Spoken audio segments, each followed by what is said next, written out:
Welcome to the Soft Welcome to the Soft Spot Podcast. Welcome. So recently got this banger tattoo and it took like 5.5 hours. Turns out the skin on my forearms is very sensitive, makes them puff up. Like if I get a mosquito bite, it is significantly bigger in this area. And I never thought about that translating to tattoos. But because my skin got super puffy, made this thing take super long time. There'll be a video here because I learned how to do that before. And a dog. Likes, comment, subscribe for Beer the puppy. And I was with a yapper. My tattoo artist was a great yapper. And so we yapped and yapped and yapped for 5.5 hours talking about absolutely everything to be talked about. And that is how we are getting to today's topic, loving as a tumbleweed in this like digital nomadic age. As a professional vagabond, me, as someone who for the last 5 years I haven't had a house, an apartment, or a home base.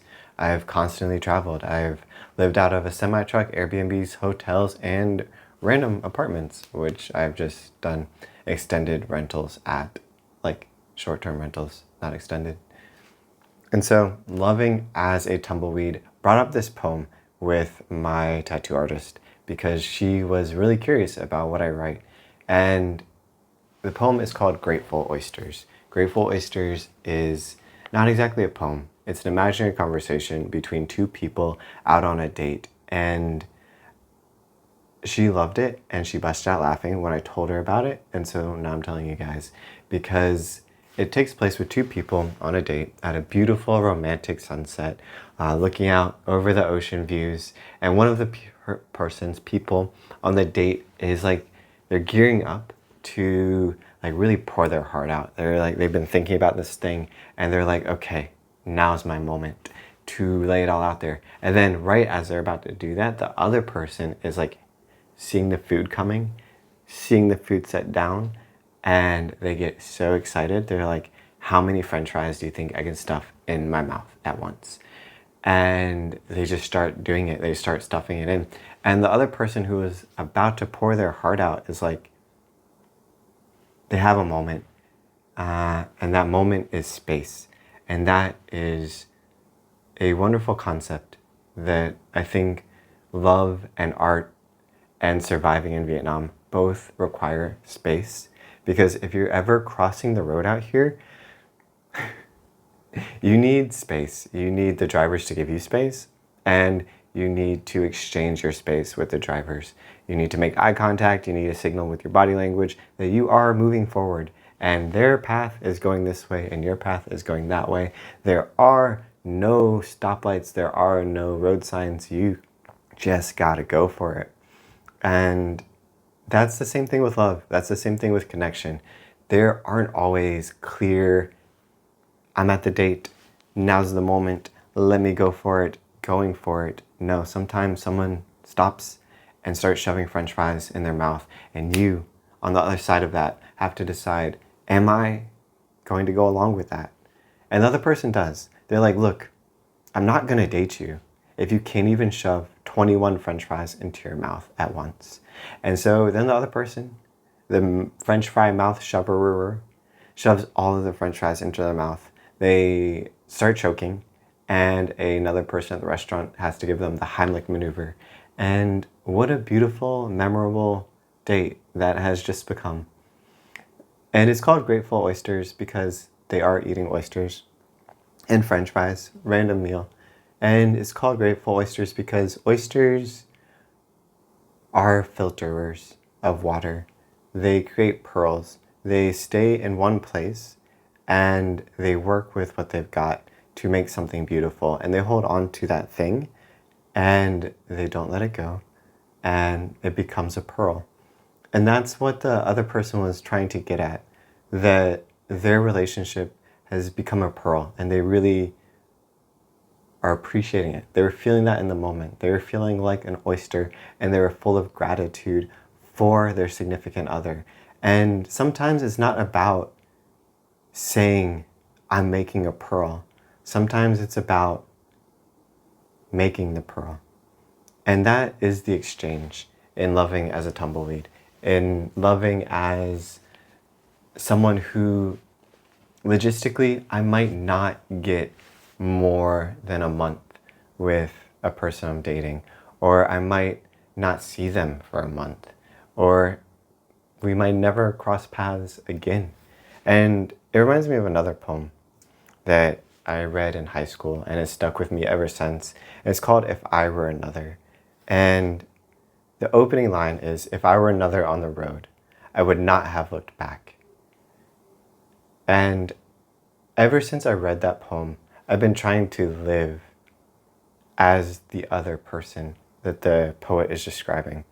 And so often I think we're giving these major crossroad moments where we can either be who we have been on the road up until now, or we can be the person that we've wanted to live as. And so sometimes that looks like, in my life, going to the seaside of Japan and eating uncooked pork and sea slugs because I trusted the girl that I was on a date with to order for me. And it was an experience. And I remember it. Even though I did not get sick, I felt nauseous. It was gross. But I'm still so thankful for the opportunity to connect over random stuff. And I think acceptance has really come into play for me in loving as a tumbleweed, in continuing to be on my path, and knowing that if there is another person whose path does parallel with mine, I have to be true to my path. Because if I'm trying to be somebody not true to my path, I'm never going to find this person. And our paths are never going to do this.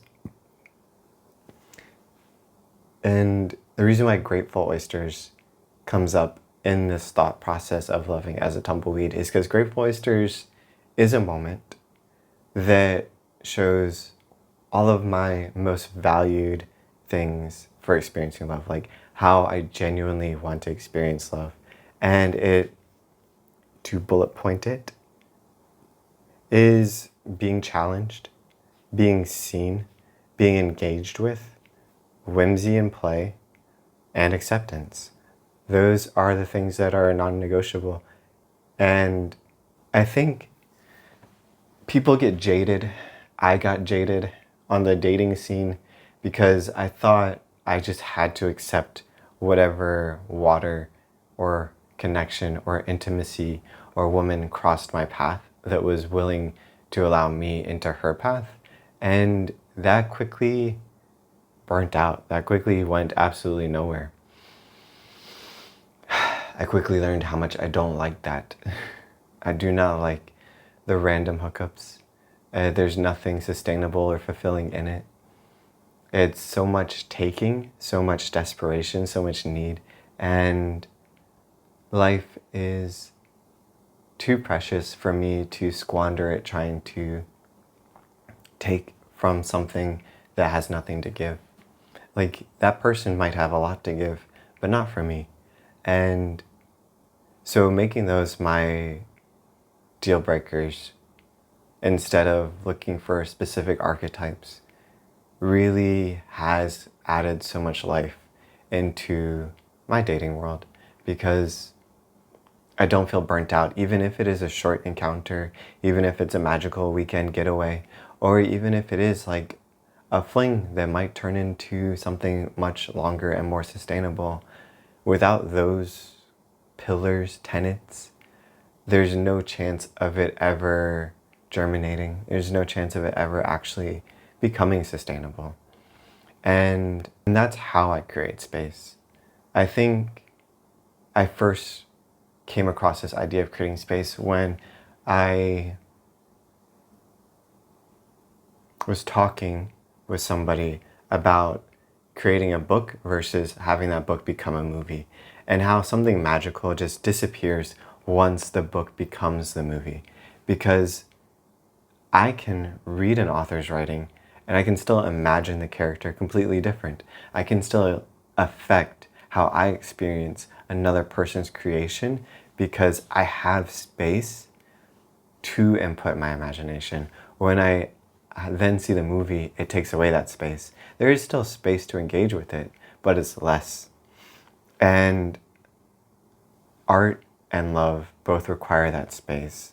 And crossing the streets of Hanoi requires that space, because without it, you crash and you get hurt. And I did see someone die last week. So it's real. And I see people break up, and I see art not land because too much space from another destroys, or someone demanding too much space destroys the opportunity for another to enter. Yeah. That is where Grateful Oysters comes in, because there's so much space in that poem.